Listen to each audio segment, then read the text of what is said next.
اعوذ باللہ من الشیطان الرجیم، بسم اللہ الرحمن الرحیم۔ رسول اللہ صلی اللہ علیہ وسلم نے ارشاد فرمایا، بندہ مومن کا معاملہ بھی عجیب ہے، اس کے ہر معاملہ اور ہر حال میں اس کے لیے خیر ہی خیر ہے۔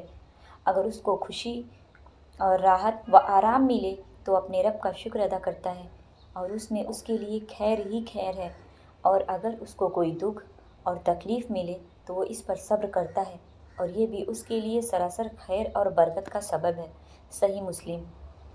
سامعات کرام، اس دنیا میں خوشی بھی ہے اور غم بھی، راحت بھی ہے اور تکلیف بھی، سردی بھی ہے اور گرمی بھی، خوشگواری بھی ہے اور ناخوشگواری بھی، اور یہ سب کچھ اللہ ہی کی طرف سے ہے۔ اس لیے جب کوئی دکھ اور مصیبت آئے تو مایوسی کا شکار نہ ہو، بلکہ دل میں اس بات کا یقین رکھے کہ یہ سب کچھ اللہ کی طرف سے ہے اور اس میں اللہ تعالیٰ کی کوئی نہ کوئی حکمت ہے۔ اسی طرح جب خوشی و راحت آرام ملے تو اس کو اپنا کمال اور اپنی کوششوں کا نتیجہ نہ سمجھے، بلکہ اس وقت بھی یہ یقین رکھے کہ یہ سب کچھ اللہ کی طرف سے ہے۔ اس میں کوئی شک نہیں کہ اللہ تعالیٰ کی نعمتوں کا حقیقی شکر یہ ہے کہ انسان اپنی زندگی کو اللہ تعالیٰ کی مرضی کے مطابق گزارے۔